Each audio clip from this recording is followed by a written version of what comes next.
ഇസ്രയേലിൽ നിന്നും അതിഭീകരമായ വാർത്തകൾ വരികയാണ്. ഹിസ്ബുള്ളയുടെ മാരകമായ റോക്കറ്റ് ആക്രമണത്തിൽ പതറിയിരിക്കുകയാണ് ഇസ്രയേൽ എന്ന വാർത്തയാണ് വരുന്നത്.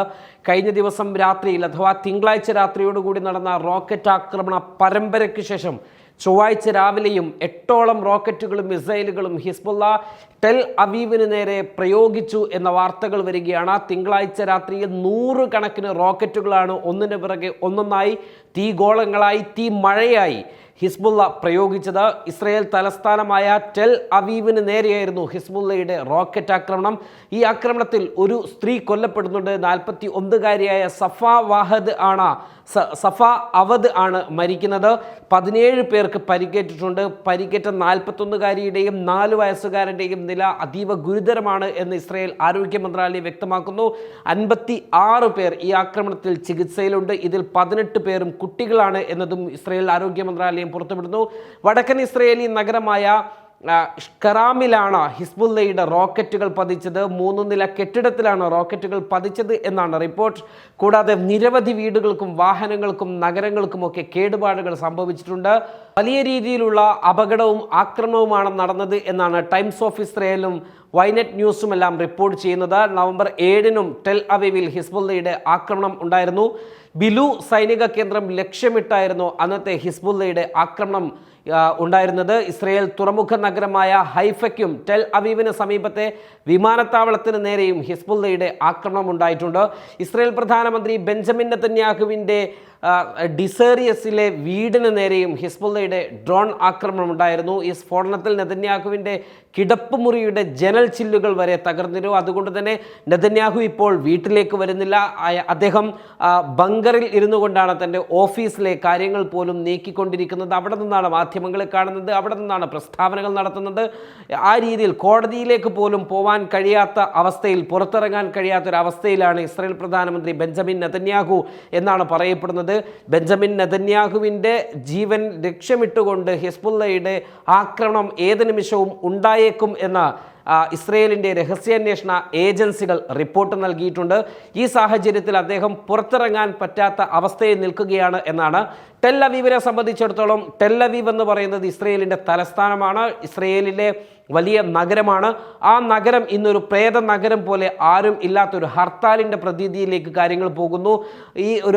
ഏത് നിമിഷവും ഹിസ്ബുള്ളയുടെ ആക്രമണം ഉണ്ടാകും, ആരും സുരക്ഷിതരല്ല എന്ന ഒരു മനോഭാവം ഇസ്രയേലിനകത്ത് ഇസ്രയേലികൾക്ക് തന്നെ വന്നുപെട്ടിരിക്കുന്നു. അവർ വീടുകളിൽ കഴിയുന്നു. ഇനി വീടുകളിൽ കഴിയുകയാണെങ്കിൽ പോലും സുരക്ഷിതമല്ലാത്ത ഒരവസ്ഥ ബങ്കറുകളിലേക്ക് മാറാൻ പറയുന്നു. കടകമ്പോളങ്ങൾ അടഞ്ഞുകിടക്കുന്നു, വാഹനങ്ങൾ നിരത്തിൽ ഇറങ്ങാതെ നിൽക്കുന്നു, ഒരു വലിയ ഹർത്താലിൻ്റെ പ്രതീതിയിലേക്ക് നിൽക്കുന്നു.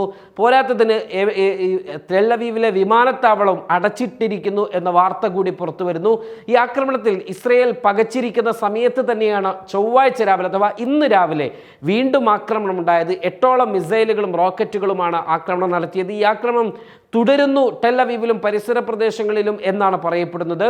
അതേസമയം എടുത്തു പറയേണ്ട ഒരു കാര്യമാണ്, ടെൽ അവീവിലെ ജനങ്ങൾ പരിഭ്രാന്തരായി കഴിയുകയാണ് എന്നതാണ്. കാരണം കാതടപ്പിക്കുന്ന ശബ്ദവും ഉഗ്രസ്ഫോടനങ്ങളുമൊക്കെയാണ്. അതിൻ്റെ ശബ്ദങ്ങൾ ഒരു ഭാഗത്ത് തുടർച്ചയായി നടന്നുകൊണ്ടിരിക്കുന്നു. അതോടൊപ്പം തന്നെ ടെൽ അവീവിൽ ഏത് നിമിഷവും അപായ സൈറണുകൾ നിലക്കാതെ മുഴങ്ങി നിൽക്കുമ്പോൾ ജനങ്ങൾ പരിഭ്രാന്തരായി തങ്ങളുടെ സുരക്ഷിത കേന്ദ്രങ്ങൾ തേടി ഓടുന്ന കാഴ്ച നമുക്ക് പലപ്പോഴും കാണാൻ സാധിക്കും. പലപ്പോഴും വാഹനങ്ങളുടെ പിറകുഭാഗത്തും മതിലുകൾക്ക് പിറകിലുമൊക്കെ ഒളിക്കുന്ന ദൃശ്യങ്ങൾ പോലും സോഷ്യൽ മീഡിയയിലൊക്കെ ഇപ്പോൾ ലഭ്യമായിക്കൊണ്ടിരിക്കുകയാണ്. ഇത് ഇസ്രയേലിലെ ജനങ്ങളെ പരിഭ്രാന്തരാക്കിയിട്ടുണ്ട് എന്നാണ് ലഭിച്ചുകൊണ്ടിരിക്കുന്ന വിവരങ്ങൾ. ഈ ഒരു അവസ്ഥയിലൂടെയാണ് ഇസ്രയേലിലെ ജനങ്ങൾ ഇപ്പോൾ മുന്നോട്ട് പോയിക്കൊണ്ടിരിക്കുന്നത്. നമ്മൾ മനസ്സിലാക്കേണ്ട ഒരു കാര്യം, കഴിഞ്ഞ ദിവസങ്ങളിലെല്ലാം ഇസ്രയേലിലെ സൈനിക ക്യാമ്പുകൾ ലക്ഷ്യം വെച്ചുകൊണ്ടായിരുന്നു ഹിസ്ബുള്ളയുടെ ആക്രമണങ്ങൾ ഉണ്ടായിരുന്നത്.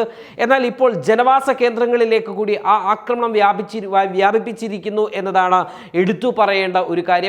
ഈ ഒരു അവസരത്തിൽ ഹിസ്ബുള്ള എന്തുകൊണ്ടാണ് ഇസ്രയേലിനകത്തേക്ക് യുദ്ധതന്ത്രം മാറ്റി വലിയ ആക്രമണം നടത്തുന്നത് എന്ന് ചോദിച്ചാൽ, ഗാസയ്ക്കകത്ത് എല്ലാ തരത്തിലുള്ള പരിധിയും ലംഘിച്ചുകൊണ്ടാണ് ഇസ്രയേലിൻ്റെ ആക്രമണങ്ങൾ മുന്നേറിക്കൊണ്ടിരിക്കുന്നത്. ദിവസവും 60ഉം 70ഉം മരണങ്ങൾ അവിടെ റിപ്പോർട്ട് ചെയ്തുകൊണ്ടിരിക്കുന്നു. അതേസമയം തന്നെ ലെബനാനിലെ ജനവാസ കേന്ദ്രങ്ങളെയും ലക്ഷ്യമിട്ടുകൊണ്ട് ഇസ്രയേലിൻ്റെ ഫൈറ്റർ ജെറ്റുകൾ പറന്നുകൊണ്ടിരിക്കുന്നു. 3000-ലധികം ആളുകളെ ഇതുവരെ ലെബനാനിൽ കൊന്നു കഴിഞ്ഞിരിക്കുന്നു. ഈ ഒരു അവസ്ഥയിൽ കഴിഞ്ഞ ദിവസമാണ് ഹിസ്ബുള്ളയുടെ മീഡിയ തലവനെ കൂടി ഇസ്രയേൽ IDF സൈന്യം കൊലപ്പെടുത്തുന്നത്. ഇതിൻ്റെ ഒരു പ്രതികാരം എന്നോണം കൂടിയാണ് ഇപ്പോൾ ഹെസ്ബുള്ളയുടെ ഭാഗത്തു നിന്ന് ഈ ഒരു ആക്രമണ ശൈലിയിലൊരു മാറ്റം വരുത്തിയിരിക്കുന്നത്.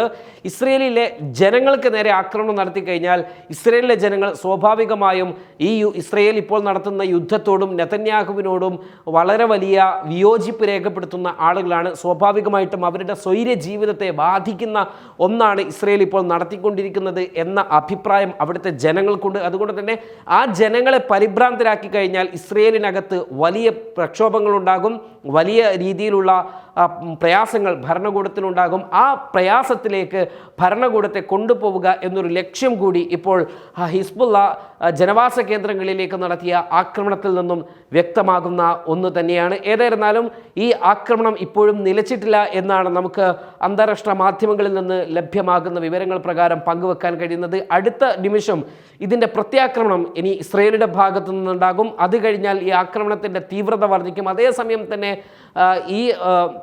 ഈ മേഖലയിൽ അഥവാ ലെബനൻ ഹിസ്ബുള്ളയുമായി ഒരു വെടിനിർത്തലിന് അമേരിക്ക ശ്രമിച്ചുകൊണ്ടിരിക്കുന്നുണ്ട്. അമേരിക്കയുടെ ശ്രമങ്ങൾ ഏറെക്കുറെ മുന്നോട്ട് പോകുന്നു എന്ന് തന്നെയാണ് ലഭിച്ചുകൊണ്ടിരിക്കുന്ന വിവരം. ഏതായാലും നമുക്ക് കാത്തിരിക്കാം. വളരെ വലിയ അപകടങ്ങളും വളരെ വലിയ ആക്രമണങ്ങളും ഇരു രാജ്യങ്ങളും തമ്മിൽ നടക്കുന്നു, അല്ലെങ്കിൽ ഇരു വിഭാഗവും തമ്മിൽ നടക്കുന്നു എന്ന വാർത്തയാണ് പശ്ചിമേഷ്യയിൽ നിന്നും ഇപ്പോൾ ലഭിച്ചുകൊണ്ടിരിക്കുന്നത്.